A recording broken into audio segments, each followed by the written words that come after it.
Nah, 18-19. Roma pasal 7. Sebab aku tahu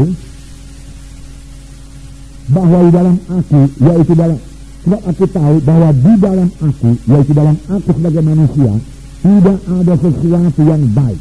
Sebab kehendak memang ada di dalam aku, tetapi bukan hal berbuat apa yang baik. Sebab bukan apa yang aku kehendaki, yaitu yang baik, yang aku perbuat. Melainkan apa yang tidak aku kehendaki, yaitu yang jahat, yang aku perbuat. Ini kesaksian Paulus. Dia kesaksian kita bersama.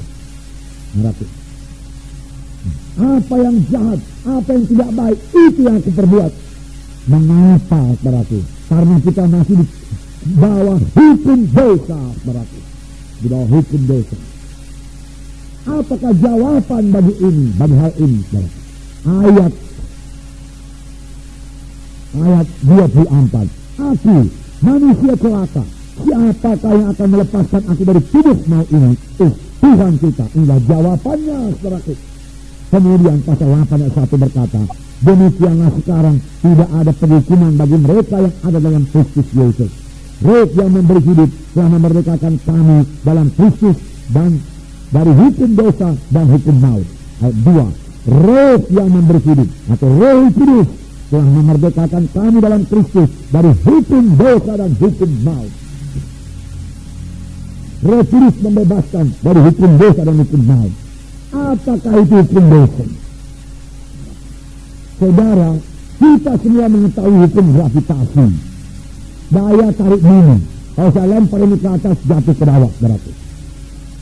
Nah, saudara, karena ada hukum gravitasi, berarti. Ya. Saudara, hukum dosa juga demikian.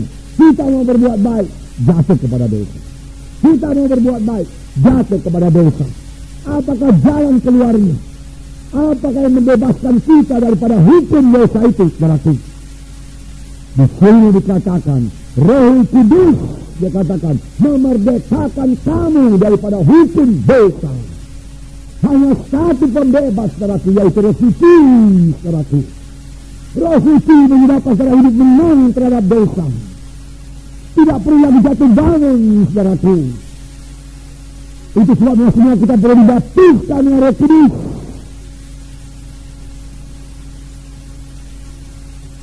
Karena hidup kekristenan kita ini, saudaraku, bukanlah dimaksudkan Tuhan hidup jatuh bangun. Tetapi Tuhan mau kita hidup berkuasa melawan dosa, saudaraku. Tuhan mau kita hidup suci, saudaraku. Di dalam dunia ini, dari mana akan kita capai itu, saudaraku? Dengan pengetahuan manusiawi kita, dengan tekad kebudatan tekad kita, saudaraku. Berapa kuatkah kita manusia ini, saudaraku? Saudara, sama seperti untuk menerima keselamatan, kita tidak bisa menerima keselamatan dengan perbuatan baik kita, dengan kekuatan kita, dengan pengetahuan kita, dengan kesanggupan kita. Kita tidak bisa lahir baru, tidak bisa menerima keselamatan dari Tuhan. Apakah yang menyelamatkan kita? Yesus yang memberi anugerahnya kepada kita, saudaraku. Yaitu dia sendiri, saudaraku, disalib, memikul dosa kita. Ya, kalau kita percaya kepadanya dan menerima dia sebagai Tuhan yang juru selamat kita, lalu kita pun, saudaraku, lahir baru, selamat. Jadi keselamatan kita datang daripada Yesus. Demikian sesudah selamat, bagaimana jalannya kita hidup benar, hidup suci, juga tidak bisa dengan kekuatan kita.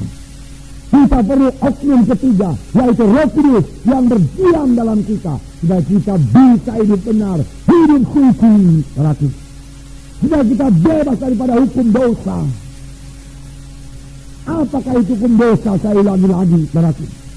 Yaitu satu hukum yang membawa manusia selalu jatuh kepada dosa.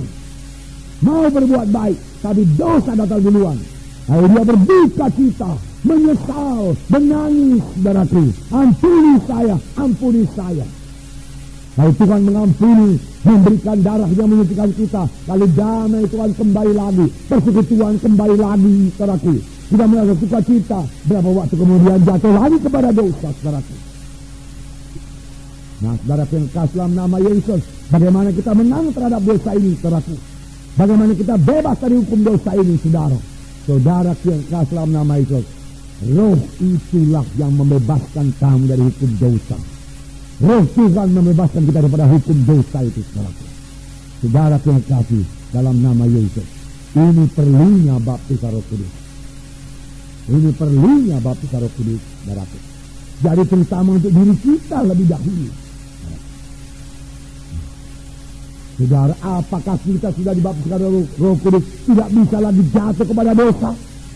Bukankah Daud sudah penuh dengan Roh Kudus pada berkata, tapi jatuh kepada dosa? Bisa, tetap bisa jatuh kepada dosa. Tapi kita tidak di bawah hukum dosa itu lagi.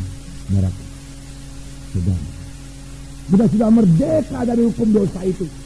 Kalau kita mengetahui hak kita ini, kita sudah merdeka. Kemudian dosa datang dan kita melawan dosa itu, saudaraku, kita mesti menang. Kita mesti menang. Roh Kudus sudah memerdekakan kami, dari hukum dosa dan hukum maut, yaitu Roh Kudus. Haleluya, saudara. Mereka telah oleh kuasa. Tanpa kuasa itu mereka tinggal kecil saja, saudaraku. Padahal Tuhan telah memberikan kuasa itu kepada kita. Menjadi saksi Yerusalem, Judea, Samaria, sampai ke ujung bumi. Nah, jadi itu pertama sekali, saudara, baptisan Roh Kudus kepada kita, supaya kita menang terhadap dosa, supaya kita hidup benar, hidup suci. Terima baptisan Roh Kudus. Setelah kita terima baptisan Roh Kudus, penuh senantiasa dengan Roh Kudus. Kalau sudah penuh dengan Roh Kudus, dalam beroleh kuasa untuk hidup benar, untuk hidup suci, saudara.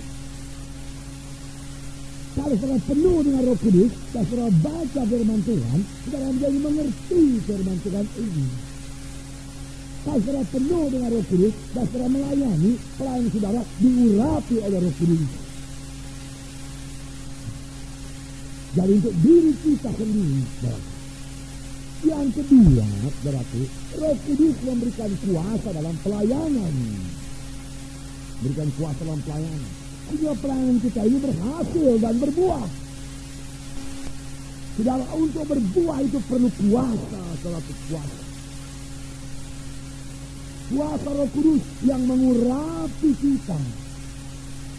Saudara, sehingga kalau kita memberitakan firman Tuhan ataupun bersaksi, ada urapan Roh Kudus.